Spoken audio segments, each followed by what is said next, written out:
Batman. Good luck, Harry Potter.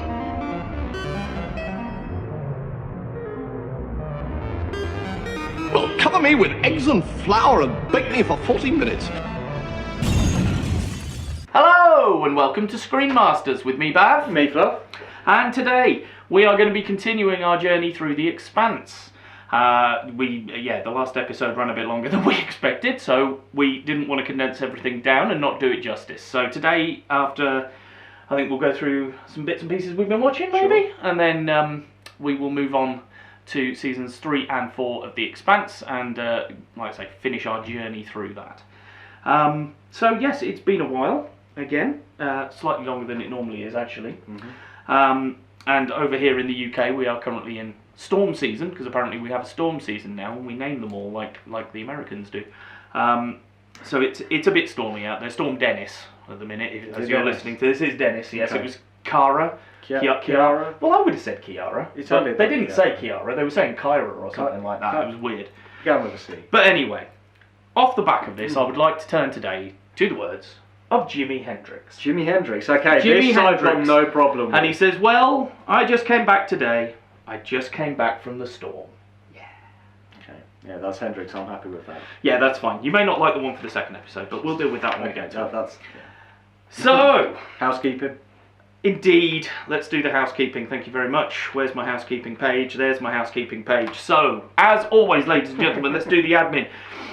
You can find us on YouTube and on your podcast medium of choice. You can get all the links and information you need at facebook.com/The Screenmasters, which has links to the Facebook page, the Patreon, to Apple Podcasts, Spotify. I can't think of any others right now. There may be more. Obviously the YouTube, we would love if you could go over. The link is bit.ly/byteback.yt. That's bit.ly/byteback.yt. I'll get better at these. These are new ones I've just created, so I'm fluffing over them at the minute. That will take you straight. You're watching? I'm fluffing. Oh, yeah. Okay, I'm fluffing the line, yeah. Yeah. You can go over there and you can get to the YouTube channel and you can leave us a subscribe if you would like. You can watch the video versions of this podcast. Again, we have another change of scenery. We're slowly improving things. We have a lovely little desk here, and our posters behind us and our shelf. And we will bring some more movie-related stuff for the shelf next time. Yeah, I don't think either of us. We weren't aware of it this time, so we will Rangers. make sure. Yeah, none of the Power Rangers or the wrestling figures are mine, actually. No. So we will bring some cool stuff next time. So keep watching this bit if you're watching the YouTube version. It should keep changing, and there might be some fun stuff.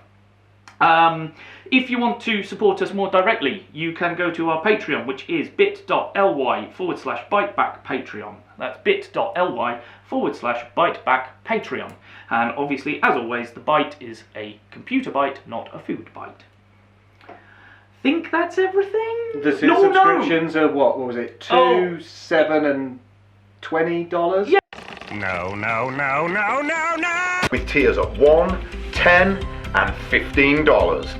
Head over there and do that if you would like to. If not, please just go and do the YouTube thing. That would really help to support us. And Wayne, I apologise for what's just happened. So let's move into one more point. Oh, of course. Let's not move into what we've been watching now. On the 29th of February, as you're listening to this, it should be before that date, I think, because this is supposed to go out next week. So, on the 29th of February, on, I believe it's the Facebook channel, or it might be the YouTube channel, but have a look. Byte Back Media will be doing a 24-hour live stream to raise money for the studio and for the network itself. If you can log in and join us and tune in and see what's going on, please do. Watch the social medias and that, and the posts will be going up. It will be through Byte Back, not through the Screenmasters, because Byte Back is it's the whole network thing. It's not just us that would be doing it. But yes, 29th of February. Have a look out for that 24-hour live stream. If you can join us, that would be great.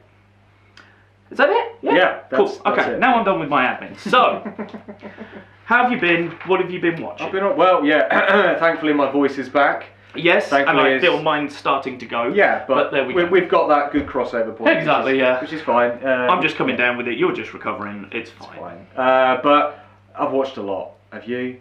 I've watched a bit actually. Yeah. Yeah. I haven't watched half as much as you because I've been playing more Atlas. But you know, Atlas is a PC Steam game that we both like to play anyway. But Yeah.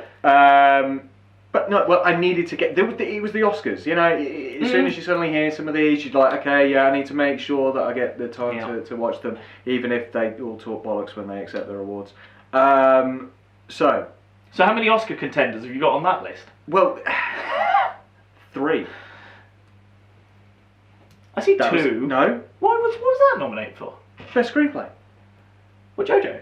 No, Jojo won best screenplay. Did it? Oh, I didn't Yeah. know that. Oh, fair enough. Sorry, I haven't caught up on the Oscars. I know Parasite won, but that's about all. Yeah, I no, know. Jojo Rabbit won best adapted screenplay. Oh, fair enough. So yeah, well, there we go. So- I've watched Jojo Rabbit. For those So of you have who I. didn't know. Yeah. So let's discuss Sorry, go Jojo on. Rabbit then. Go on then, you say. I love this. I Okay. really love this. Now I know that this has been a bit. A few people have liked it. A few people haven't. Those people that seem to have enjoyed it, similar to myself, have really enjoyed it, and those people who haven't enjoyed it have just kind of gone, "Meh, it's not for me." Yes. Yeah, Yeah, it's not quite as polarising as I thought it would No. be. It seems to be that if you're not on board with it, you're just a bit not on board with it, Yeah. not hating of it, you know? But yeah, those that do seem to like it do seem to have a very, you know, it seems to invoke a very strong reaction. That's what I'm Yeah, trying to I say. mean, I really enjoyed it. I thought the performances all round by all of the cast were absolutely fantastic. Even, I hate to say it, even Rebel Wilson actually got a chuckle out of me on many occasions throughout the film. She's completely ridiculous in most things that I've seen her in, and I never find her entertaining. But shit, I found her entertaining in this. I will admit that. Scarlett Johansson's just fantastic in it. This is one of those films where I forget she's a good actress, if that makes sense. Yeah. We see her in so many actiony things and this, that, and the Yeah, other. Black Widow, she's good as Black Yeah. Widow, but it's Black Widow, isn't it? It's not a hugely challenging role for her, I don't No. think, all the time, is it? No. There's not always the depth it needs within the films and things. But then again, she did stuff like Under the Skin, which was it was an incredible little film, and she was so good in that. So, I don't know. I've always thought she was a pretty darn good actress, to be honest, but I know that a lot of mainstream may not because of the mainstream work she does. Well, I mean, she was nominated for a Best Actress and Best Supporting Actress. So the fact that she's up for 2 awards, yeah, okay, right. Maybe give her a bit more kudos. But I love this film. Absolutely love this film. I don't know. How about yourself? Oh, okay. I'm moving on. not... Okay, let me read what I've written, right? Okay. So the first scene starts, okay, and I don't think I'm giving away any spoilers here to describe the first scene, but the first scene is a little boy, Jojo, talking to Hitler, as if it's some sort of, as if he's his dad almost. His imaginary Hitler's friend. his dad. This is imaginary friend. But I didn't get that at all for the first scene. For all I knew, because I knew nothing really about the film, I didn't want to know what the plot was even really. I just sort of wanted to go into it a bit blind. For that entire first scene, I thought I was about to watch a film about Hitler's son training to be a Nazi. Oh, okay. Because I thought that was his dad and that was his son. Okay. Because it's not until the second time you see him that you get that you go, oh, it's in his head. Okay. Sort of from the second time you see him, it becomes very clear that it's in his head. But I certainly didn't get that. Maybe it's just me, but from the first scene I didn't get it. When the first scene finished, I turned to the good lady teacher indoors and went, I'm not sure.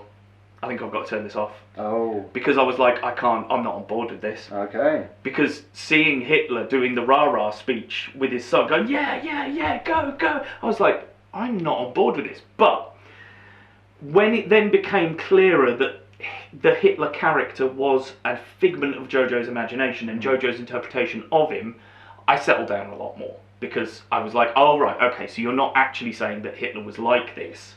Because that's what I found quite upsetting, that you would think, that you would portray Hitler as that sort of character. As almost a loving father, a nurturing father, which maybe he should be portrayed like that in fairness. I don't know. But I wasn't on board with it. When I realised it was a figment of the imagination, I did settle down with it quite a lot. It's either an incredible impactful, important piece of cinema, or it's a meandering, unfocused, tonally jarring mess. Okay.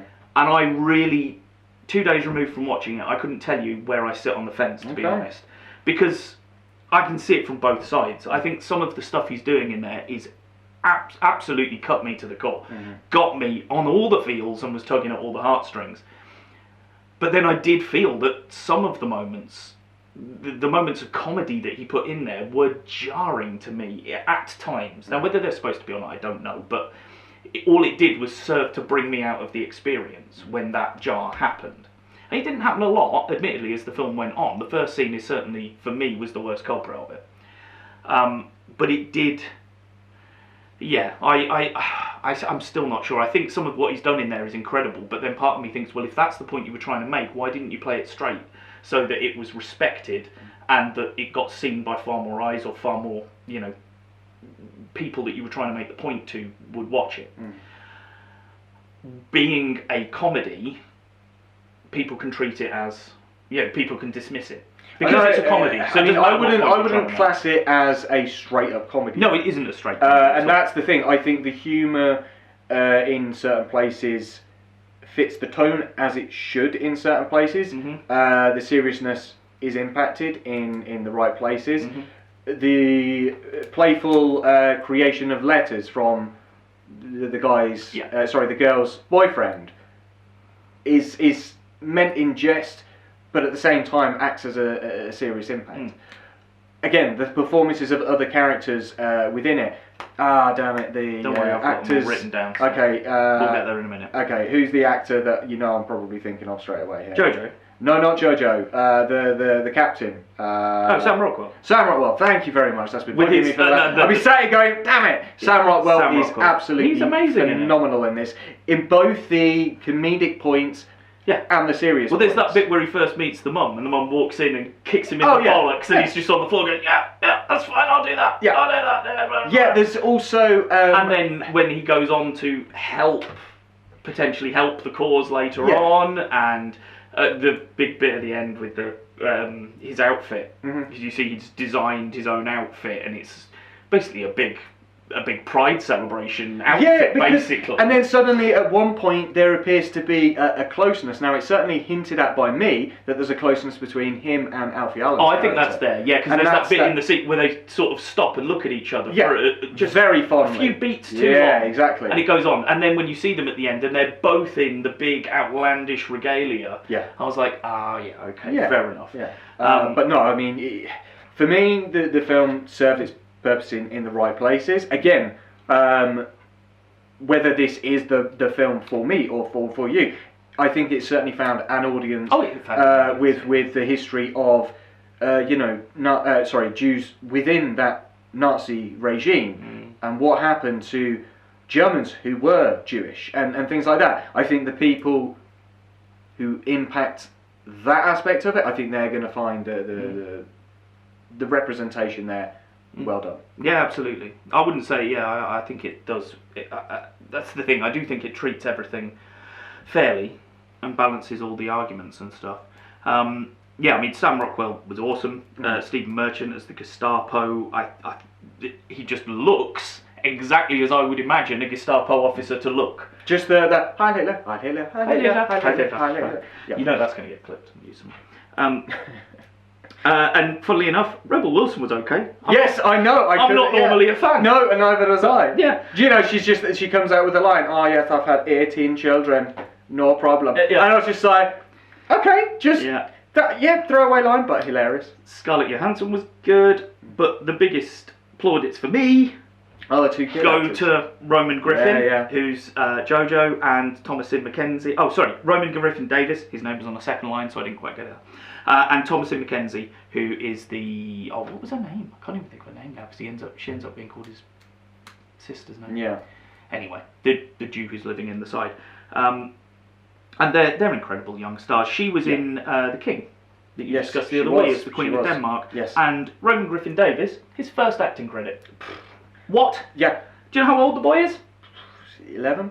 12! 12, there you go. 12! Yeah. He's fucking 12 and he can act that well. Jesus Christ. But this is it. You see some stars like this, and then you see the trajectory of where he could end up. But we've also seen child stars who've ended up doing absolute shit after, critical acclaim. Yeah, so we'll see. For every Macaulay Culkin, there's a Haley Joel Osment. Absolutely. Okay, yeah. And yeah, those two, I mean, they're the core of it when you get into it. Because that's the other thing I think we, both me and the good lady teacher struggled with, was knowing where we were going. Because it starts and we're going into the Hitler Youth Camp and we were like, oh, okay, so we're going to do this. And then after 10 minutes that comes to a stop and then we jig off somewhere else again and now the story thread's over here. And then it takes sort of half an hour-ish, I think, really, before it boils down to what we're actually doing. And that's what I mean by the unfocusedness, that you could see it from that point of view, because it is over here and then over there and over there. And really, the plot is 6 months in the life of Jojo.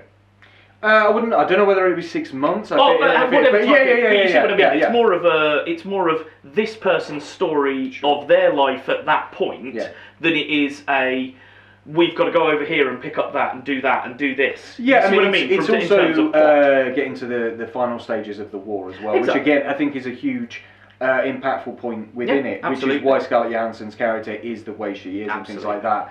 I mean, as most of the films that I've been able to watch this week, that's the one that kind of really was kind of top of my list. It's stuck with me a lot. I will agree that, like I say, because I have the only nitpicky issues I have with it is Taika's written dialogue in there.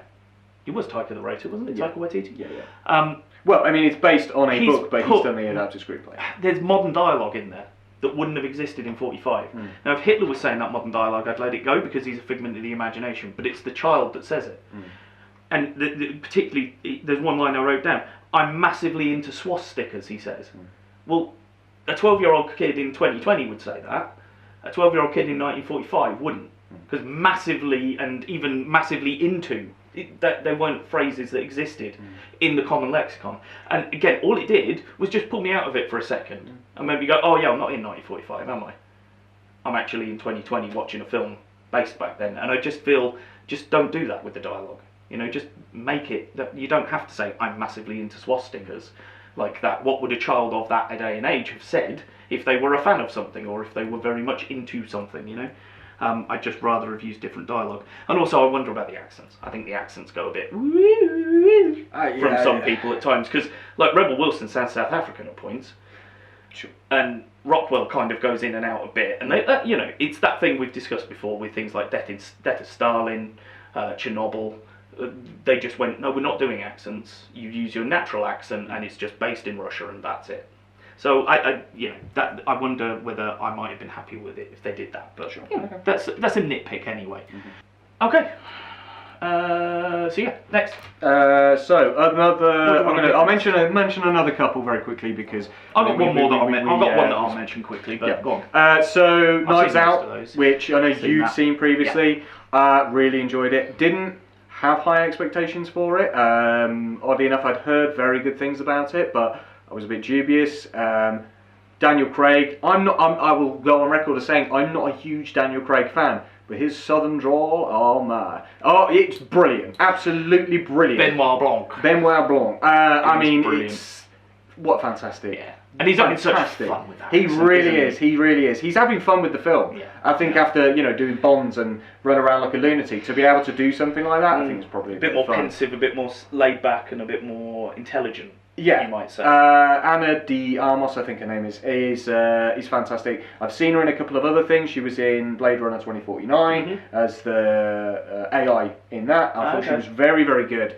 in this, playing up that role of she doesn't really know what the fuck is going to happen to her. I thought that was very, very good. The other actresses involved, very enjoyable.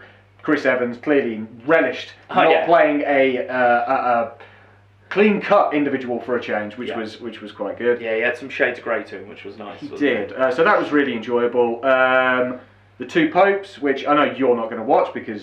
you know what? It's actually... I will, because the good lady teacher keeps asking. Fair play. So I've said, okay, all right. But it's one of those ones where we need to, I'm not going to watch it on a Saturday night when I just want to turn my brain off and watch Die Hard. You know what I mean? Sure, yeah, okay. Yeah. You need to be in a little bit of the mood. No. And we were both in the mood this weekend, not for that.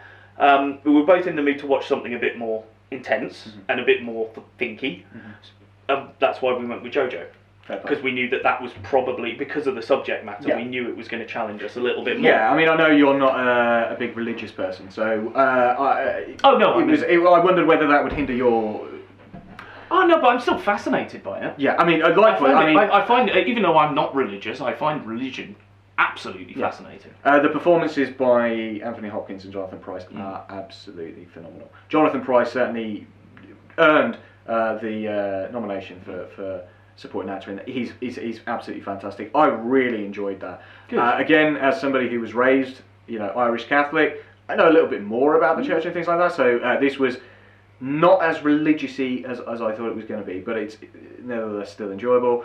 Jay and Silent Bob reboot. I haven't watched that yet. Which the last one left a sour taste in my mouth, which is why I've not watched this one yet. All I will say is that if you're a fan of Kevin Smith's, especially the View Askew stuff, the Jersey, whatever the hell he called it, quadrology or whatever. Yeah, I know what you mean. Yeah. Watch it. You will find enjoyment in places. Don't get me wrong. I was a bit like. I will say that we're now at an age with HD. Some of them do not look good on HD. They have not aged gracefully. Jason Mewes in particular, but we all know that he's had some issues with drugs and things like that. This is, I think, a love letter for Jason Mewes getting clean. His young daughter appears in there as well, which is quite cool. The fact that the main actress in this is actually Kevin Smith's daughter, who does a fucking phenomenal performance, I must say. So I was very impressed by that. I'll say no more because I know you do want to watch it. And the only other thing is to mention Picard, but you're probably not. Up to I've only watched 2 episodes so far. We can't talk about it. Yeah, thanks for that. Really wanted to talk about that, but can't. Well, again, we were going to watch Picard yesterday, and then actually we watched Jojo instead. So. Oh well, that's fine. How about yourself? Anything more? I was only going to mention 1917. I've seen that since we last met, and by holy fuck, that film is just something else. It truly is. I've never seen anything on, because it's like you start out, or I did anyway. Maybe just being a critic and being more, because you did film at thing, and I lived with a lot of film guys at uni. So we're into that sort of thing, and we look at those sort of technicalities and the editing and the shot choice and that sort of stuff, and we pick that thing out a bit more. And I spent about the first half an hour looking for the cuts, because it's done as one long continuous shot there with no edits is how it appears. In reality, they shot it in about 10, 11, 12 minute blocks and then found the edit points. And in the first half an hour, I think I identified one wipe cut, because a piece of wood passes in front of the screen as they're crawling, and I was like, there's a wipe cut. You've done a wipe cut there, I know that. But I couldn't see anything else. But then after the first half an hour, I realised, don't stop analysing. But I didn't need to do that, because the film by that point had hooked me and was pulling me along. So I didn't actively have to go. I just stopped looking. I just stopped and just started enjoying the work. But then every now and then there are shots, and you find yourself just coming out for a second and going, wow, that's incredible. How did they do that? There's a bit where they go around a crater and the camera, because again, the camera's just moving all the time with them. The camera doesn't really stop very much. And the camera, they're going around the edge of a crater like that, around the edge, sorry for audio listeners. They're going around the periphery of a crater, and the camera seems to just pass straight over the middle of the crater that's full of water, and the water doesn't move. And I know that there'll be technical ways, but in my head I was going, how have you managed to stop the water rippling as the camera's going across? That's really clever. But and that's what I took away from it on the technical aspect is I couldn't have made that film, fuck no. Because I don't even know how you go about putting it together in your head, knowing that you're going to have every shot following on from the next with no clear edits. Wow. And the final sequence is incredible. But the story, the plot, the characters, they all just drag you in. Everything is fabulous about it. There's no one element of it that I could pick out. Because like I say, on a technical level, it's incredible. I've never seen anything like it. On a plot level, yeah, I've seen stuff like it, but the plot is really good. And it's really simple. And then it's driven by excellent, well-rounded characters who you identify with or sympathise with. I'll just throw some names out. The main two lads in it are George Mackay and I've just realised I've written Tom and Baratheon. That's not his name, is it? No, that's the character he played in That's who he was in Game of Thrones. Jesus Christ. You can't even distinguish between an actor and a character. You know what the thing is? Do you call yourself? You know what the thing is? I watched the whole film and was like, shit, I know that guy. What's he from? And it's because he's got his natural hair colour in it, so he's got dark black hair. I also believe And he it's his popped up in face that The I King. recognise. I believe he popped up in The could have King been. as well, yeah. Apologies, I need to look his name up. But Oh. yes, I've got him down as Tom and Baratheon. But then you've got people like Mark Strong, who gets introduced from by his boots. You see his boots first, and you hear the voice, and you see the boots, and you go, "Oh, that's Mark Strong." It's brilliant. Andrew Scott is in there as well, right at the beginning. And look, I've done it again. I've written Doctor Strange, but I know who Doctor Strange is now. So Benedict Cumberbatch is in it too. What I don't know. It must have been late at night when I was making these notes of people, and I've just written down the You wrong can't thing. put the fictional characters down. No, That I know. doesn't work. Or if I do, I need to go and look them up. But yeah, all those top line guys are in it for 5 minutes. No more really, and they don't come back again. They're sort of little cameos dotted throughout, and then these two young lads are the ones we're with the whole way through. So they're driving everything, and yeah, I think they're fantastic, and yeah, I think the film is an absolute masterpiece. I really do. Yeah, it's not. On every level, I think it's incredible. It's not one I've sadly been able to get to the cinema yet. To Yeah, watch, yeah, but I'm no, hoping I know. that it will still be. I think it's still be out at this point. I'm hoping. Yeah. Okay then. Shall we go for some expansing then? Sure. Let's continue our voyage through the Expanse. Indeed. Where's my notes? There we are. So, I had a couple of extra notes based on the last episode. Sure. Look, casino, bollocks. That'll become relevant later. So, the Expanse. Now, in the previous episode, we did not credit the guy who plays Ashford. Sure. So I've written his name down, Sure. so we can do it. So I apologise to you personally, Mr. David. I don't know. Is that Strathern? Strathern or Strathern? Strathern. Strathern. Hi, David Strathern. You're not listening, but sorry, bud. You're amazing, and now you're getting the credit you're due. So yes, I know I've got another little note, but that becomes relevant later on. So Okay. I am all good to go. So where did we leave off at the end of season 2, my good friend? Where did we leave off? Okay, right. So the end of season 2. We're part of the way through the search for May.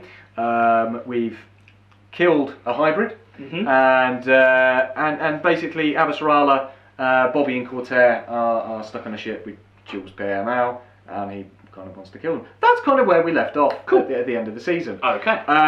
So season 3, right? So let's quickly get through this because there's a lot to get through for these 2 seasons. Again, Yeah, I think we've both got quite a few notes. yeah, I mean, especially season 3 because it is split in 2 halves. Again, It's very much so. definitely a game 2 halves. That one. It is season 2 very halves. much so. So we've got, as I say, the search for May is continuing. Right, so we've got Bobby and Avasarala who was stuck on the ship with Cortair, and what do they do to get out? So again, Bobby, being the Marine that she is, goes up through the bows of the ship and blah blah blah blah blah, and gets them off. Cortair has been shot, so he's now injured at this point, which kind of sucks. But again, there's this brilliant moment where he passes out, and Avasarala basically just jabs him into his wound to wake him back up, and it's just that. He's just like jarred awake, and he's like, yeah, okay, thanks very much. Like, yeah, she's just like, you're not passing out on me. The fuck do you think you are? Brilliant. Again, her just shooting the gun as well a little bit later on at Bobby because she thinks it's somebody coming. And so like, she misses every single shot. Yeah. But it's like, yeah, you tried at least. So they make their way to another ship, which is there called the Razorback. Mm-hmm. Which now the Razorback, again, you may not recall this only because I've read the books. The Razorback is actually Julie Mao's ship. Yes, I think they explain that a little bit afterwards, don't they? Yes, so it's something that she keeps talking about at point in season 1. She's talking about the Razorback and how she has to fly the Razorback. This is her ship. So this is Julie Mao's ship, which becomes a little bit more prevalent a little bit later. Of course. So as we're going on, the guys are off on their journey now, and they've decided they're not going to abandon Prax. They're not going to abandon the search for May. Holden acknowledges that he wasn't doing this for the right reasons. He wasn't helping Prax for the right reasons, but he will now. Which kind of rubs Naomi the wrong way, because it's then revealed at the end of second season, which we didn't bring up, they should given their sample of the proto-molecule to Fred Johnson. Exactly. Which rubs the rest of the Rossi crew very much the wrong way. They all believe in what Holden does and that they want to help Prax. They've made a promise to help him find his daughter, and that's what they're going to do. So at the same time as they're on their journey, all this shit with Avasarala is kicking off. Now, again, I'm not going to go too much into the intricacies of this because I do want everybody to watch this show. Watch the show. Amazon Prime. Thank you, Jeff Bezos. I've got to give him at least a plug an episode. Oh, no, that's fine. That's fine. So as it comes about, Avasarala and Bobby on the Razorback intersect with the crew of the Rossi. Which is something, again, at this point I'd read the books, knowing that eventual meeting was going to happen, Avasarala finally meeting James Holden and the crew of the Rossi. There's a whole spin about how that happens and they're defending them and blah blah blah. It's just brilliant. They recognise the severity of what's going on because they're like, hang on a minute, this ship that's in trouble is the Razorback. Wait, that belonged to Julie Mao. They know the long history of this, so it becomes ever more prevalent. This just becomes a brilliant point because, again, Avasarala suddenly becomes a temporary member of the Rossi crew. Again, as we talked about with the gravity boots, she gets a little bit of a lesson on how to use gravity boots and stuff like that. Again, just reinforcing that as somebody who is born down the well, as they like to call it. So that carries on. The Mars and Earth ramping up of the conspiracies carrying on. Everything is beginning to unravel. There are so many little elements going on around the system now. We've got an admiral now taking charge of the flagship of the Earth military, because guess what? He's part of the conspiracy and he's going to go and collect these proto-molecule soldiers, or the hybrids, as you correctly labelled them last time. At the same time as this is going on, the crew of the Rossi, much to Avasarala's annoyance, is still on their plan to go and rescue May. Which is absolutely right and fitting as to what they need to do. So that's where they head, and that's what the next stage is.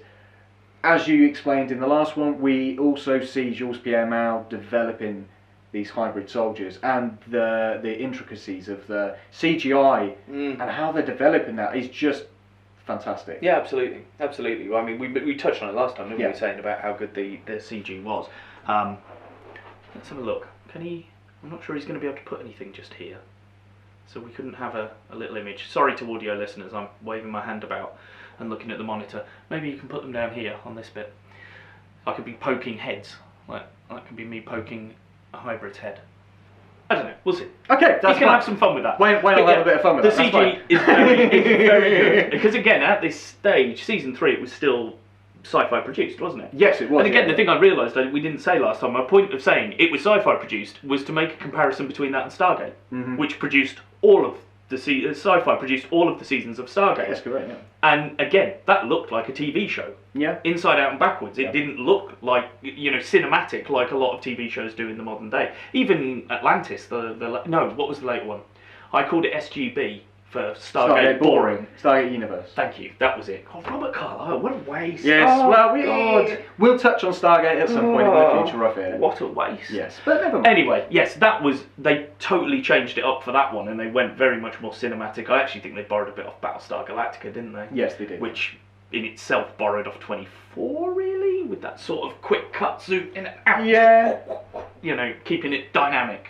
24 was a big fan of that in the early days. I don't know what the point of this was.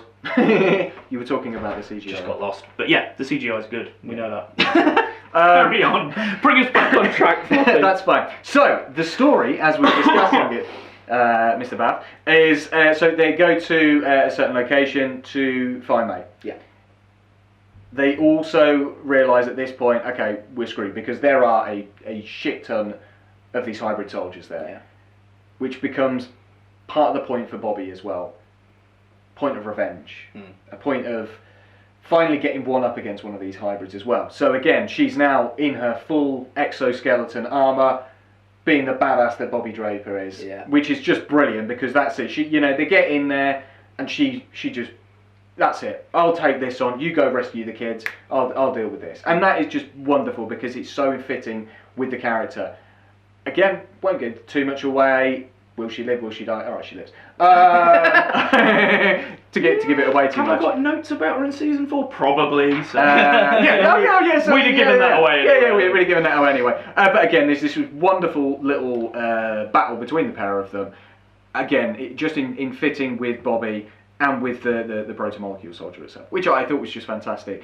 They find May, which again has been a massive. Again, from going the end of season 2 to this point, it's like, my God, we've been searching for May this entire time. It's taken a very long time. It didn't always necessarily feel as though that was where we were leading. Yes, no, absolutely. I had notes on that from. I was when I came back to try and watch season 3 in the first place. I realised I had no fucking idea where we were because I couldn't remember where we'd ended. And like you say, we'd started at the middle of season 2 trying to find Prax's daughter May. But then we divert off and we do the hybrid thing, and then the end of season 2 is them getting rid of the hybrid that they're immediately dealing with, and then we course correct back onto the main arc of the book, I guess. So yeah, it did jar for me a little bit when I started, which is why I had to go and watch a couple of recaps or something for season 2 to go, oh yeah, this is where, yeah, right, and then we're over here, but now we're going to go back, fine. And then I was okay to come back into it again. So that deviation did confuse me a little. Yeah. But very quickly in season 3, as long as you remember where you were, it pushes it on and goes forward from there really. So there wasn't a problem. So and as this is all going on, they're finally getting closer and closer to May. At the same time, there's shit kicking off above them in the system because you've now got Earth ships firing on each other because there's mutinies and whatnot. Koiter is stuck on the Agatha King, which is in the middle of this whole battle zone as well. There's a beautiful, wonderful scene with him. Again, I'm not going to dwell too much on that because I want people to watch this stuff because it's great. On that, I will say that I made sure the description for the first part, you read through it and then it's like, stop reading this, go and watch Expanse, season 1 to 4, and then come back. There you go. So I have tried. Yeah, thank you. So all this is going on as well. Mars is obviously still up in the system as well, watching this whole display go on, and they're watching, Earth ships blowing the shit out of each other. Then suddenly a bunch of rockets suddenly appear. The hybrids have been launched towards Mars and this, that. So there's all this shit kicking off all at the same time. Now, obviously, that situation resolves itself. How? You'll have to watch to find out. But at the same time, we've got the reunion of Prax and May, which, granted, is going to spoil a big chunk of that. But it was going to happen. But it also leads to the crux of a great friendship between Prax and Amos, which is touched on very much so more in season 3 than it had in the latter stages of season 2. That great friendship between the two of them, that Amos will not let Prax go down the wrong path. Yeah, I've got that here. Amos scene, episode 5. He stops Prax shooting. I've written DB Strickland, so this time I've it is Dr. Strickland. Is it Strickland? Yeah, it is Dr. Strickland. Oh, Dr. Strickland, sorry, yes. Yeah, stops him shooting Dr. Strickland, says, "You're not that guy," leads him out of the room, and then turns and shuts the door, and Strickland is like, "Oh, thank you. Oh, thank you, thank you, thank you." And then he's like, "I am that guy." Fucking brilliant. I love that man.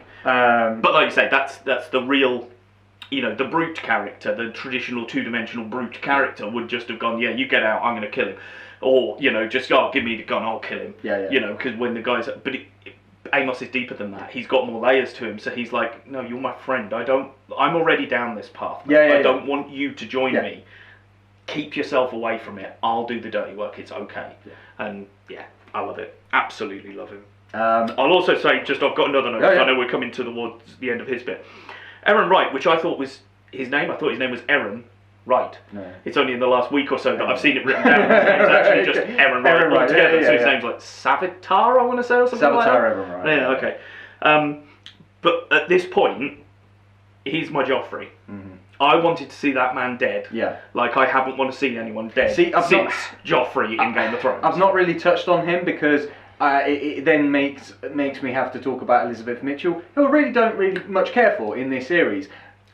As much as it is an integral part of the show, an integral part of the plot, that things get revealed and leaked and and she's at the front of it and so is him. It's just this one side of the series I couldn't give two shits about. I love Aaron Wright, the character, but like you say, as soon as Elizabeth Mitchell came in, I tuned out a little bit. But he'd been building and building and building over the first couple of seasons, and is a shady character to start with, then is an outright dick in the second season, then continues to build on that in the third season, and that's like you think there's a moment of redemption, and that's it. That's why. That. But like I said, by season 3, I was just like, he's Joffrey. He just has to die. Yeah.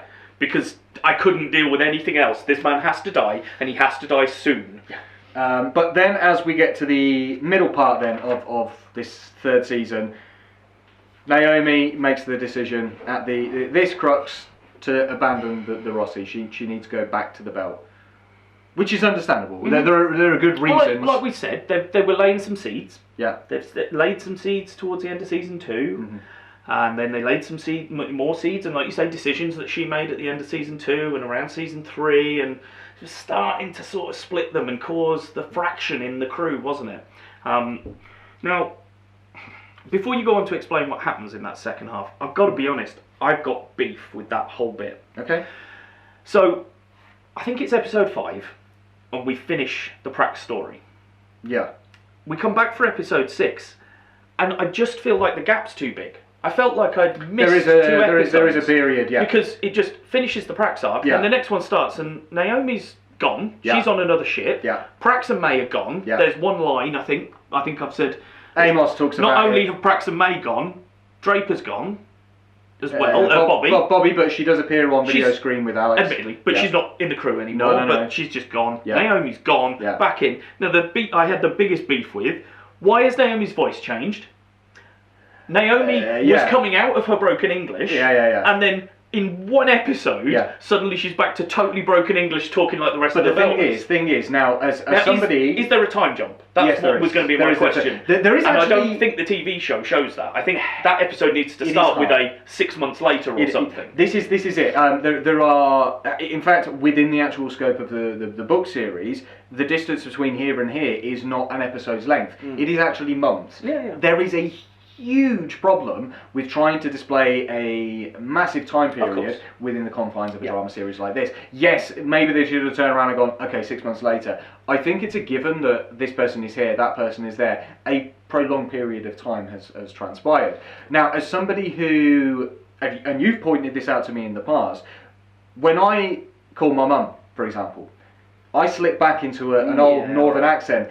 It's just that unconscious thing. She's back with her people. She's slipping back into that. That's how I foresee it, because she's just... I get that. Yeah, I just feel that I should have had a month then. Sure. I don't... Because for us, as viewers of the product, we finished one day, and the next day we're starting in completely different surroundings. Now, again, I get that's... I assume we got a book break there. We're the end of one book. That's the third book. Because there is actually a period of time where, which we don't, and hasn't been covered at all, which is when they actually journey back to Earth with Prax and May. And there's this, Amos is just playful and stuff like that with May, because you're like, of course, Amos is going to, have fun with the kid. So there's actually a really cool couple of sequences where they go back to So that would have filled that gap, and Naomi would have been gap. off over here doing her thing, getting her accent back. Well, they're going back and forth. Again, her leaving is slightly changed. The time frame for that is slightly changed as well. I understand where they needed to do it, but at that whole 6 months later. But at the same time, I'm one of these people that hates that crux of, here's a scene 6 months later. I hate it as a device. Yeah. Here's my point. If you put that in a mid-season, if you put that at the end of one season, we finish Prax, and I come back for the first episode in the next season and everything's changed, you don't need to give me the passage of time. The problem here because there is a passage of time. And again, with a book, you don't need to say, we pick up our story 2 years later after the last book, because there is a natural gap between the books being written. But then when you go from... You accept a passage of time in that point. But because we were in the middle of a season, it just jars me. That's whereas it's less jarring from end of season 3, beginning of season 4. Exactly. Because there is a time, time has passed, a good bit of time. But we don't need to know, because we've had that gap between the seasons that sort of naturally creates that in our head. But again, that's the best I can do. That's I keep thinking about this stuff. Going, that's right, I can do with that. I keep looking at this going, we're being too, there's got to be some criticisms here. And I'm just like, I can't really find it. We've criticised Elizabeth Mitchell and that whole nonsense, so, there's some criticism. So as season 3 had progressed as well, we also got from the hybrid kids that were being transformed, we got this sense that something was being built And then finally that suddenly appears, and I mean, Amos delivers the line better than me. At the very end of that, is it episode 5, where he just like, he suddenly appears on the video screen. He's like making all these kids some like cereal and stuff, and he's just like, the fuck is that? And you see this huge honking great thing, which turns out to be a ring gate. Which then becomes the second part. Because we've been tracking the ship, haven't we? Yeah, we've been at tracking. little points, we're going back and we're seeing this big ship that came out of Venus. Yeah. That's some sort of weird spaceship, Yeah. and it's just going through the solar system, Yeah. and we don't know where it's going or what it's doing. Well, it's not doing anything really, is it? It's just sort of floating along until it turns itself into the ring gate. Yeah. Well, and then we get a whole thing as to why that's activated. And then again. we're back round to Stargate. Yeah. And don't get me wrong, I saw it and I was like, well, shit, that seems reminiscent of something. No, there's no fucking dialing sequences or any of that shit. No. I don't need the 8th chevron to get there. So now this ring gate, which we eventually discern is what it is. Now, Naomi has now left the Rossi and she's now on the Nauvoo, which will later become Medina Station. Medina, that's right, yeah. So she's now effectively the chief of operations, where Drummer is now kind of in charge of everything. Mm-hmm. We get the introduction of Ashford. Oh, I love that man. Yeah, fantastic guy. Again, bit of a gruff guy, badly scarred, like clearly gone through some shit as a belter. He's a veteran. He's not necessarily going to go in line with everybody else's idea as to what I should think they happen do a in the really first good job of place. that. I've got a note, and it's in season 4, but I think it's relevant in this bit because, like I say, this is an introduction. But I think right from the start, they always make him seem suspicious. Mm-hmm. The whole way through with his character, I was like, are you the bad guy? Like there's an arc with a pirate in season 4, and it's only a subplot really, but for most of that I was like, I think it's you. I think Ashford is the pirate and he's doing all this to break the OPA up because he doesn't agree with it or he's not getting the command of power he wants. Wait until you get to find out more about that person. And But the character never goes that way. No. He is always the good guy. And well, I mean, we have issues with he's him got later shades of on. grey. Yeah, he's got we have shades of issues grey, with it, but he is not. He's never. I can't think of a situation where he's the one who's made the wrong decision or the bad decision or has been the dickhead that everyone thinks he's going to be. Because even with the politics on Medina that come into it and the sort of power struggle between Drummer and him, and you think he's the one instigating it, and actually it turns out that he doesn't want the power struggle. He's quite happy where he is. He just wants his voice to be heard and to be able to have a discourse with the captain about an issue. Yeah. And for that voice to be heard. He doesn't want the position of power necessarily, and he's not going for it. But it's his subordinates, or the people that follow him, who think he should be, so they're the ones pushing to try and get him into command. But it creates a really interesting dynamic on that ship. So we've now got, at this point, we've got a little convoy of ships which are heading towards the ring gate. One of those ships is the Rossi, because they've been hired by some agency to, some news agency or whatever, to go to the ring and be their guide, so to speak.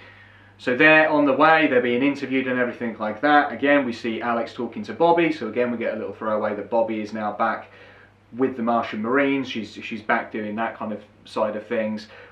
We don't really see much of Avasarala at this point for this half of the season, and I understand why, because her part has been utilised in the early part of the season. I'm glad she comes back in the next season, because if she didn't, I would have screamed blue bloody murder. But so we've now got this convoy of ships going towards the gate, but at the same time we've got, who we don't realise at the time who she is, we've got a character called Melba, who turns out to be Clarissa Mao, Julie Mao's sister, and Jules Pierre Mao's eldest daughter.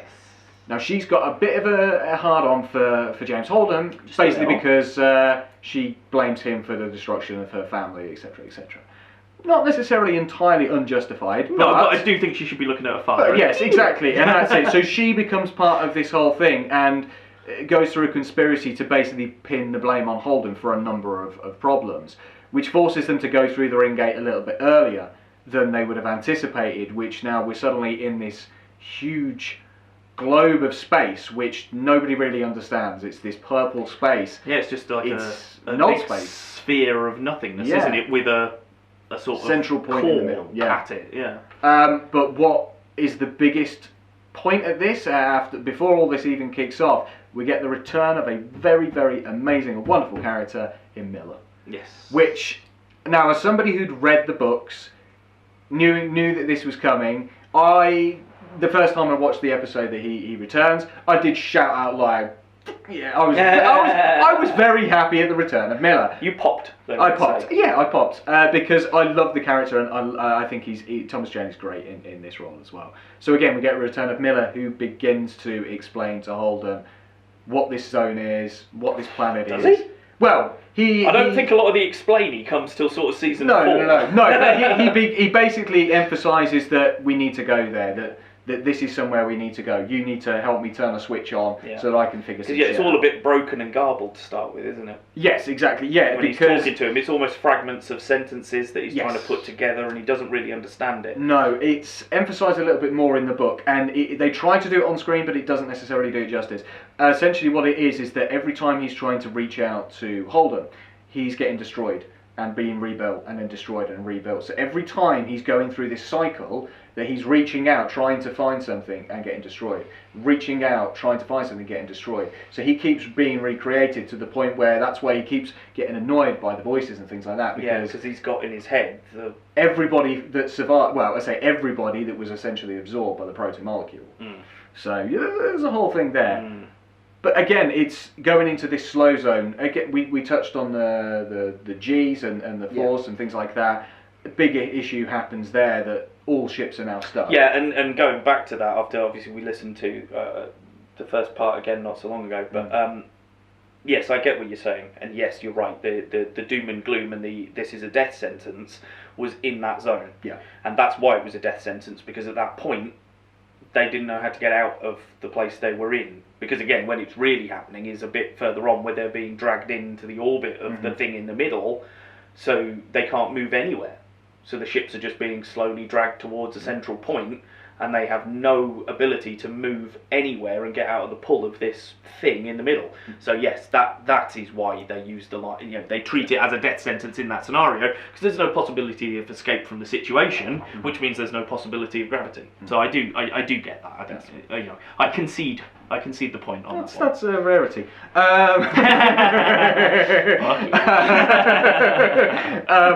But so we've also got obviously the power struggle on the Naboo because of everything that's going on. Drummer gets injured, saves Ashford's life, kind of at the expense of injuring herself. Is that the bit where they're both crushed against it? I loved that. Yeah, it's a great interplay between two characters just stuck in that because again, that's the bit where you're like, oh, he's going to use this opportunity to kill her off finally, so that he can get, and he does every fucking thing in his power to make sure that he's the one that dies, so that she can survive. Yeah. And it's those bits in the characters, you're like, you've tripped me up so much because you've painted him as this guy, and actually he's that guy, and he's been that guy all along. Yeah.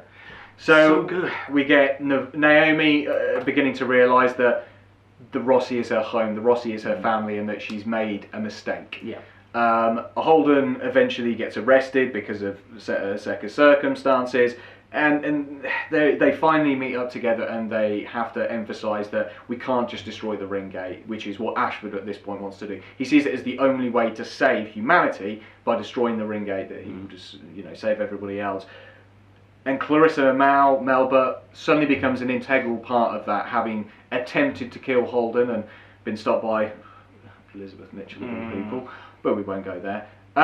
She becomes a little bit more integral to that point, and gets a bit of a relationship beginning to build with Amos as well, which becomes a lot more prevalent a lot further on.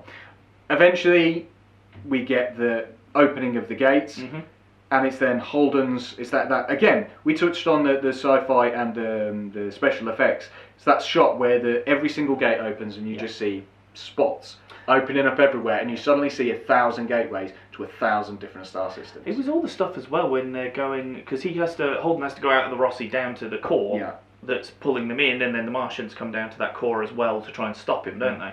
And that's how he ends up with Bobby again.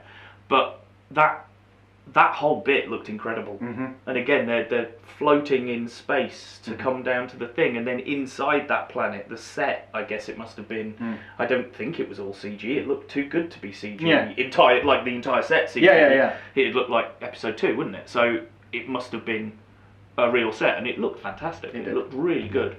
So that's pretty much runs into season 3. Again, without revealing everything that happens, because everybody watch it. Yes, go and watch it. Please do. So yes, the end of season 3. We've got the One Ring Gate. We've gone into there to this big sphere, and then within the big sphere, loads of other gates have popped up, leading to God knows where. Yeah. And this is very important now because this is where I thought, shit, this is it. This is the end. We're never going to get an Expanse again. And then greatly, Jeff Bezos came back and saved it. Oh yeah, yeah. Thinking about it, if I'd have watched go. season 3 when it was actually out and then had it cancelled underneath me, I'd have been like, no, Yeah. no, Yeah, now you know how I need felt. to tell me what's here. Yeah. Actually, I'd just gone and read the books, but Yeah, sure, yeah. which I probably should do anyway. Yeah, honestly, I've got them all. They're fantastic. Right, okay, so we've now got rolling into season 4. Now we've got a slightly changed way that the style has slightly changed a little bit. Slightly, yeah. I don't think it. Not dramatically. No, I don't think I dramatically noticed it. But like you said, there's just a couple of bits where I was like, oh, I see. Yeah, and it's just the way they do things, isn't it? It's just, I guess it's a different production schedule or something. Exactly. Yeah. Yeah. So we've now got the ring gates are open, and Illus becomes the focal point for this series, a planet which is through one of the ring gates, and this is going to become the focal point from now on for the rest of the series.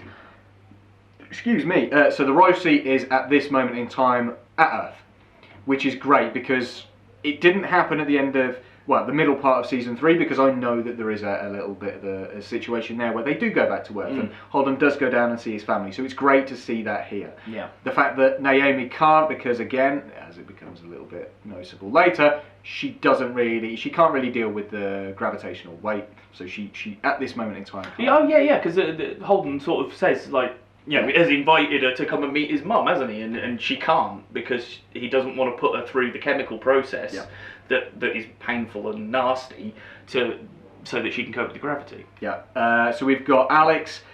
Again, I think he's in communication with Bobby, who's now back on Mars. We've got Amos, who's now built up a rapport with Melba, or Clarissa Mal, or Peaches, as he calls her. Yes. Now, again, there is a little bit more to that relationship than is actually revealed in the TV series. It is in the books that the journey back after kind of dealing with the ring gate here and then going back to Earth, they effectively take her as their prisoner back to Earth. But she builds a relationship with Amos because she feels bad for everything that's happened, and so they actually build this great relationship, which may or may not, in future seasons, become prevalent as well, which is great. So we've now got Naomi, who is now accepting that she wants to do the bone density stuff because they get a mission to go to Illus, which is exactly what Miller has been pestering Holden about. Miller, at this point, is still around, which again is brilliant because, And is it at this point where he's clearer? Yes. And he explains that he's clearer because they've opened the gates. They've opened the gates and there's less stuff stopping him. He's having to go through less walls to get to him. Exactly. So we've now got Avasarala and the Politics of Earth. She basically commissions Holden to go to Illus because some shit has kicked off there. Great. Holden's really excited finally because Miller has not stopped pestering him because he's the only one that can see and hear him. He's driving him a little bit crazy. Now we've got Mars, which is beginning to fail and is no longer pulling itself together, as we kind of see from Bobby's perspective. Now that the ring gates are out there, why does anybody want to spend the time and effort terraforming Mars when there are plenty of planets out there which already have atmospheres and which already have plant life, etc., etc., etc. So Mars is slowly but surely winding down. Yeah, or they feel like it's dying, don't they? Because people are going, well, I'm not going to bother anymore. Then Mars was the new frontier, and the Belt was then the new frontier, but no one really wanted to go to the Belt because you've got no gravity and it's a bit nasty and you're living on ships and stuff. So we want a planet sort of thing. And then there's 1,500 other potential Marses out there, so everyone's like, oh well, fuck you Mars, you're dickheads, we're going to go and have one of these other ones then. And this is where the power struggle begins, because everybody suddenly wants to go to these new worlds even though they haven't been investigated. It's like, well, is it safe? And Illus is the prime example of this. Now we've got a bunch of former Belters, I think, and whatnot, who have made landfall and have basically turned this into their home. Now a corporation arrives, which is run by, say that this particular faction is run by Mercury, or our good friend, Mr. Burn Gorman. Hopefully we can have a wonderful picture just up back up here because it is fantastic. I have seen it now. So Mercury arrives on Ilus. There's sabotage there. So why else would James Holden be sent there in the first place? There's danger. There's a problem. Let's send James Holden. Yeah, why not? So we've now got, this is a new planet with new dangers. So before anything even kicks off, literally the moment that they arrive. Now, Naomi is going through the bone density drug treatment, which is clearly very fucking painful, and Dominique Tipper, to her credit, does this so well. She does. That view of being in absolute pain and having a reason behind it is just, really she does some great acting in this series to convey convey the emotions of a person who's trying to hide something that's destroying her from the person she loves because she wants to do it for the person that she loves. Yes. But it is ruining her at the same time, and how do you cope with that? And I feel that most of that comes across through her facials and through her body language. Like, there's very little dialogue that explains any of that to you, but you take it away in every scene that she's in. Yeah, she has a conversation with Alex basically saying, don't... Yeah, that's it. I think that's the only time she actually references it to anyone, and other than that, it's just you're watching the way she's reacting to stuff. Yeah. So we've got Miller basically, as soon as they arrive at the planet, or they go through the gate, Miller up and disappears because he's over the other side of the gate, and basically just starts switching shit on the planet, which does not really go well for the rest of them. We have these bugs which suddenly appear out of nowhere and swarm them, and as soon as these bugs attack, they suddenly all begin to pass out.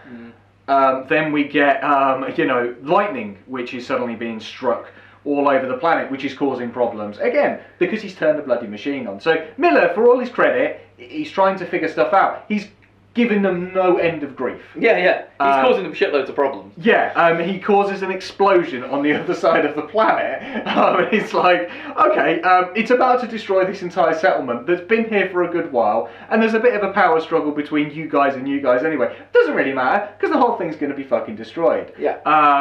It's kind of what it is, isn't it? Because you've got the Belters who have landed on this planet and sort of colonised it for themselves and started to live there. Then what's the name of the team that Mercury's team? I can't. They have a. They do have an acronym, don't they? But I can't remember what it is. They do. I should have made note. But it's fine. It's fine. It's fine. I wrote down Tom and Baratheon instead of the actors, so it's not a problem. Okay. So and then that faction comes down and they're like, no, we want to take over this planet because this is the contract we've been given. We've been given a contract for this planet. They own it like anyone owns space. But again. This is still prevalent in the modern day, no one owns space. But you damn sure the Yanks will try and take it, or the Chinese will try and take Mars if they get there first, you know it's going to happen. And it's the power struggle between those two. And then, like you say, the Rossi comes into this and just starts fucking everyone over. Unbeknownst to them, because as you say, they're just like, let's do this, and we're here to do this mission. What the hell's going on over there? Oh, Miller may have done something. It's like, I'm turning up to be the mediator, and I'm taking charge, and I'm saying you're not in charge, and you're not in charge. Effectively, I'm in charge, except for my invisible friend in my head is turning on the planet, and we're all going to die. Yeah, he's causing some shit, man. So as a result of this, they end up having to take refuge inside a structure which has clearly been there for millions of years, showing the civilization of the proto-molecule people that was about long ago, and they're not there. Literally every essence of the proto-molecule civilization is dead. Whatever the hell was there has killed every aspect of it. And this is what freaks Miller out, because he's trying to turn things on for answers.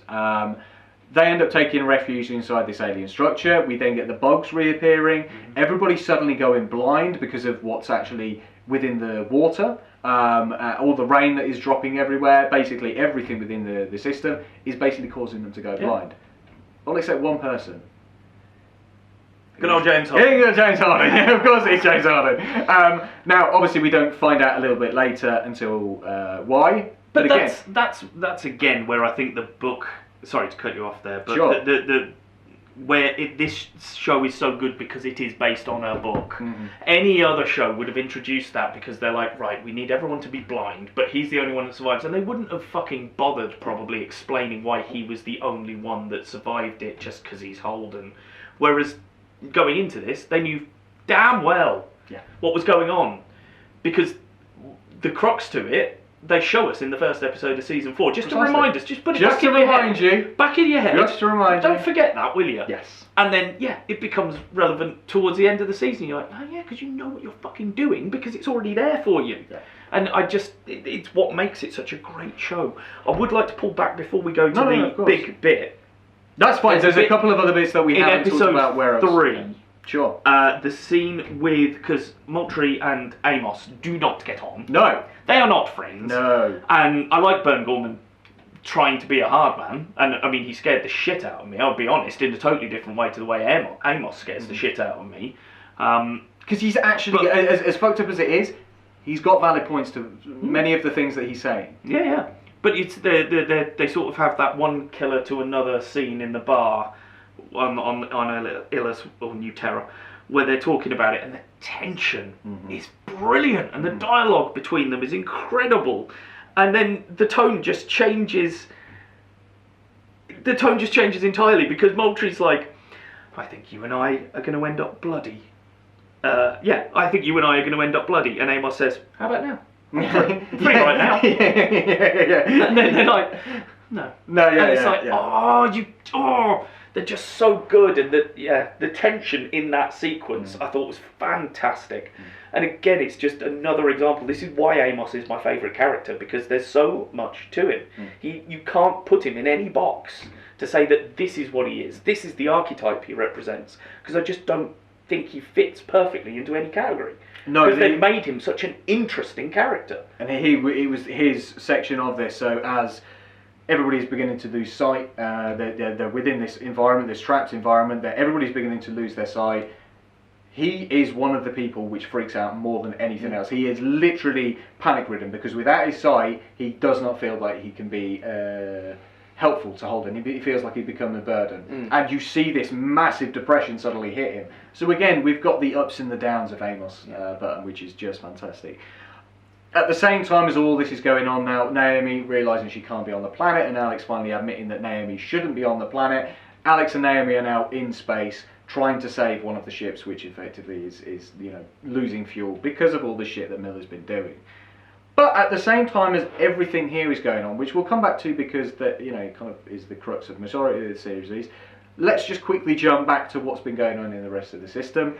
So we've got Avasarala, who on Earth is effectively in the throes of an election. And we get the introduction of the replacement husband.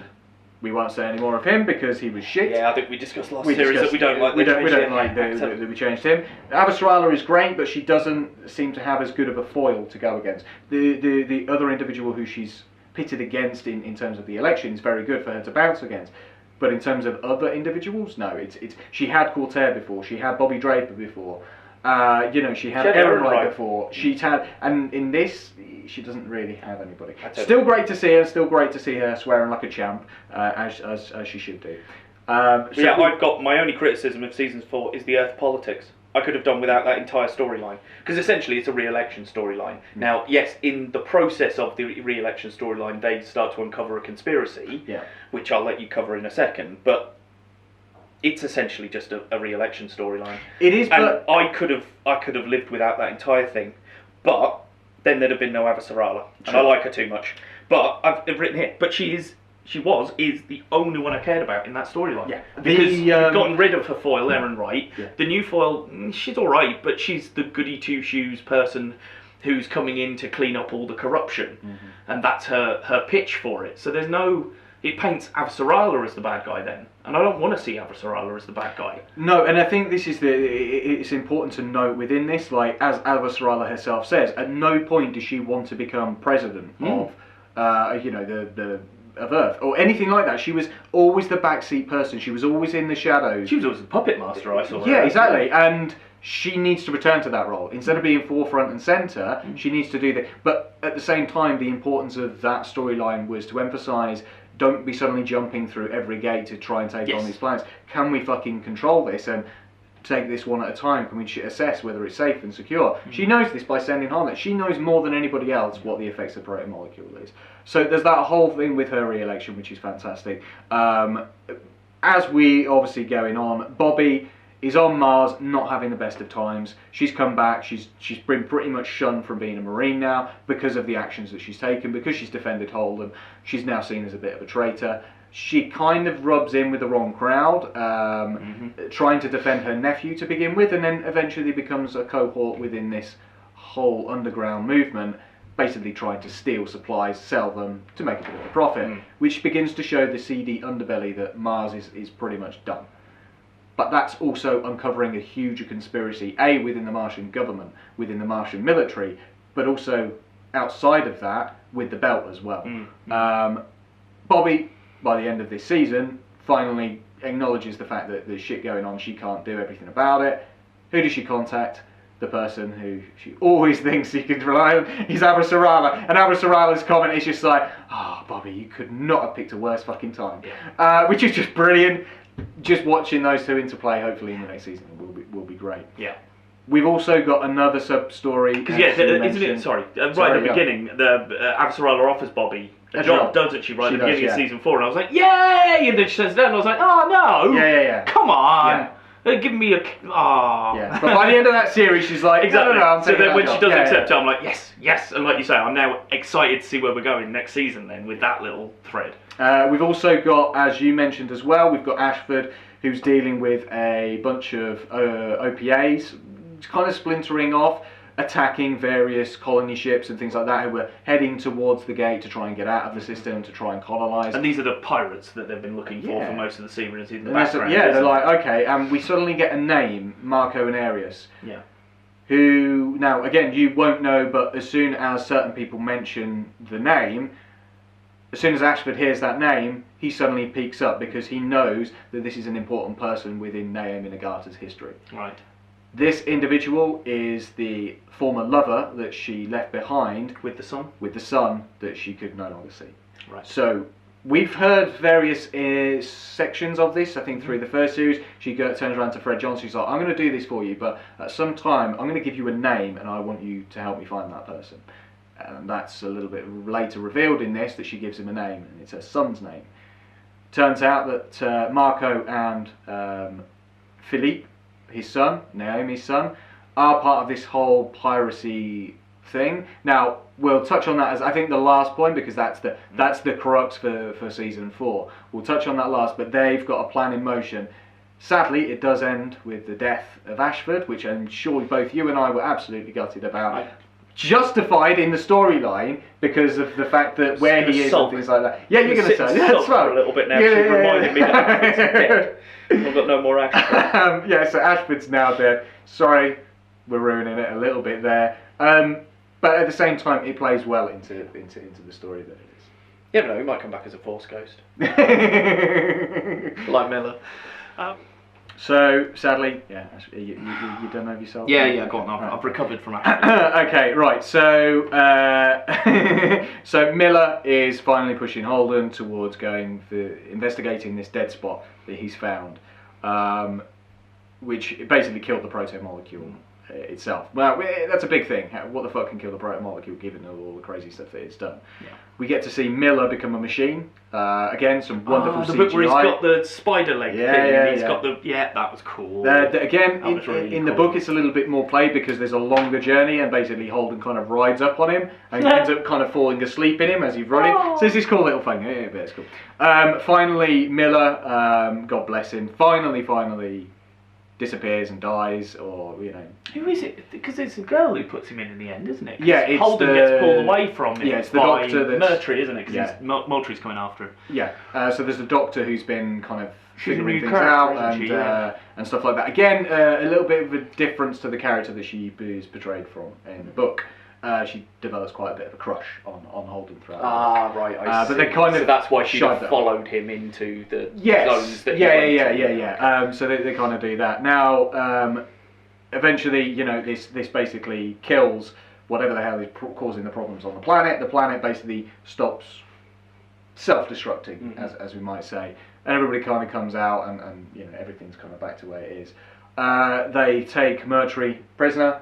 And he gets locked in a room with Amos, and well, we won't say any more on that because everybody's imagination. Because at this point, Amos has been shot by him, hasn't he? He's been shot by Amos him. shoots his he shoots Amos's fingers, doesn't he? Like when he's holding a gun. Because that sequence towards the end of that bit, I was just biting my nails the whole time because I was like, if you kill Amos, like seriously, if you kill Amos, I am going to fucking write a very strongly worded letter to Jeff Bezos and tell him to bring back Amos. Okay. But thankfully, that maybe didn't happen. Yeah. So, Miller is effectively gone now. Yeah. Everything's calmed itself down to a degree. Mm-hmm. They acknowledge that there's still a lot of shit that they don't know. But, you know, the Rossis as a crew, the family's reunited, which is important. Which is, you know, very, very important. So that's where we leave the Rossi crew. Now, before we finish, what are we going to sign up for in season 4? Well, what are we left with? We're left with the revelation. Season 5. Season 5. My apologies. Sorry, season 5. We're now left with the revelation that Marco Anarius, who is a very, very bad man, is all I can emphasise. He's a very, very bad man. Yes. Very, very bad man. Has now taken it upon himself, having taken supply of some stealth technology, which is where Bobby was getting involved in with the whole Mars conspiracy. He's now got Mars stealth technology. That's right. And he laces up some asteroids. That's right. With the intent of sending them towards Earth. Yes. That is where we leave season 4. Because Bobby is uncovering the criminal thing with the girl and the bald-headed fella. Yeah. Who's the head of the head gangster. Yeah, he's a police officer and stuff. He's one of those faces. Oh yeah, he's been in so many things. Sure he's one of Jack Bauer's Nemesis higher ups or something that turns out to be a baddie in one season of 24 or something. Yeah, he's always a duplicitous bastard. Thank you. Yeah. Good word, duplicitous. What a lovely word. And yeah, that's how it. So how do you feel now that you've got to that point in The Expanse? I adore it. I really do. The only other note that I haven't said so far is sad to see Miller go, maybe. Because maybe I've seen him go, maybe I haven't. I don't know. Because the proto-molecule brought him back once in that sort of Force Ghosty type state, so maybe they can do it again if they want to. Obviously, I don't know whether they do or don't. I don't want to say yes or no. I don't think we should. No. But yeah, I'm absolutely on board. And like I say, it's funny, isn't it? Because I'm sitting here saying, you know, this show is so good because it knows where it's going because of the books, and it can pay off what it sets up because it puts them all in perspective and stuff. And then you go, well, why didn't Game of Thrones work then? Mm-hmm. Why is The Walking Dead shit? And I mean, Walking Dead is that one we could deconstruct. I think we'll get around to series that we wanted to where like, it could have gone, and where it would have gone. Season 1, fantastic. Yeah, after because that, get shit. Because Darabont went, right, well, I want to do the beginning bit, but then I'm going to deviate off, actually, because I don't want to just be hitting this point and that point and this point and that point from the comics. Mm-hmm. But I love the world you've created, so I'm going to go and play in the world with the characters. And that was great. Mm-hmm. But the problem is, once you've done that, and you deviated, and then the second showrunner kept deviating, then the third showrunner is a talentless prick, so I was like, oh, well, all I know how to do is just hit the beats of the comic book, so I'm going to go back to the comic book. But then the problem is, because you deviated, you've either killed characters off, characters haven't got as big a role as they should have, don't exist at this point in the story yet, and then you're going back to the comic book and you're trying to tie up all those beats. But then when this thing happens, I'm not going to care, because it should be that character that's involved in it, and you ruined that character and killed her off 3 seasons earlier, so why the fuck do I give a shit now? And anyway, I'm not going to rant about Walking Dead. I'm really, really not. And I'm not allowed to bash the desk. You just did a 2-minute rant, so that's enough for now. It's fine. We'll get there one day. I'm not going to bash the desk. I'm not allowed to. I'm actually going to sit on my hands. No, I love it, man. And I assume they're doing Series 5, you said? Yeah, so that'd be good. I really look forward to that. Now, as I could be mistaken, as I understand it, it was picked up for Season 5 before even Season 4 and stuff. Yeah, so basically, I think Jeff Bezos did a private show and went, I fucking love this. Keep renewing it until the damn thing's done. Yeah. And as long as that happens, I will be ecstatic. Yeah, that's good. Yeah, as long as keep making something that Bezos likes, and hopefully we still like as well. That's the thing. It's not like the quality of this show didn't deteriorate. It actually changed itself and adapted to those changes very, very well. Yeah. and I mean, it's and again, going to it be, shows you know, the love that everyone must have for it, in that they were able to pick everything up from sci-fi, lock, stock, barrel characters, you know, cast members of them, right, apart from Avasarala's husband, which is a shame, but never mind. But, you know, the main core crew and everyone, they just picked it up and threw it on Amazon instead. And again, the sets are still look the same to me, so I'd assume they took the same sets off that's it, Sci-Fi and just went, yep, we'll buy the set off you. Yeah. So we haven't got to rebuild it, and yeah, they haven't changed anything dramatically. Tell you what I did think of though, right at the beginning, I think it'd be halfway through season 3 actually, is on our CG thing, the animation and the way they show the slingshot racer.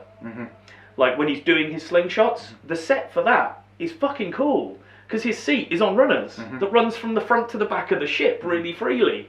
I really liked that. I thought that was really clever for a thing that's in there for, what, 15 minutes? Again, you said about passage of time. He actually emphasises that passage of time, because we've got him quite clean right, because he shaven, does, he's and bearded. He was well bearded. You're absolutely right. Yeah, I did. Yeah, because we start at the beginning with him flicking around Jupiter or something, and then he flicks himself off towards the ring gate, doesn't he? And then we pick him up at the ring gate. But yeah, the set for him there, the practical effects is fantastic. And then when he goes through, I was just about to say that web, because that is the first time we know that there's a speed limit, essentially, isn't it? But the way they do the blood and everything just flying out of him, but then freezing in space almost, it was so cool. Looked really good. And they did it from 2 angles as well, didn't they? Because we saw it from inside, and then he's like a modern, like I suppose a 200-year in the future YouTuber. Yeah. So he's got a selfie cam at the front of the ship recording what he's doing, and he's talking to the camera and posting to the media networks or whatever that exist. And it gets splatted right into his camera. But yeah, I thought that was a great sequence that I just wanted to point out. But yeah, I love the show. It's one of those ones you harped on about for a long time, and I'm very glad I got into it in the end, because it is right up my alley. A really, as I said in the first episode, a really meaty sci-fi. There's so much to get your teeth into. That's it. With themes and and plot and character and all the things that you want from a good TV show, basically. So thank you everybody for joining us on our voyage through the Expanse. Indeed, yes, it has been a wonderful voyage. We've seen many great things.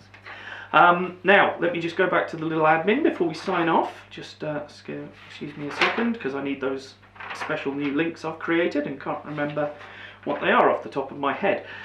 So we'll start by saying go to the YouTube channel, which is bit.ly/Byte Back YT. That's Byte as a computer byte, not a food byte. If you want to donate, go over there, like it, subscribe, comment, whatever. We check it all. It's all good stuff. And you can go to the Patreon if you want to be more direct, and that is bit.ly/Byte Back Patreon. bit.ly/Byte Back Patreon. With tiers at $3, $9, and $50. Yes, that's absolutely bang on. Yeah. All of those links, if you want a more direct place, is facebook.com/thescreenmasters. Send us a message. Tell us what you think of The Expanse. Do you like it? We had a little comment this week that there's a listener out there that's keen on it. Hi, Sarah. Thanks for the message.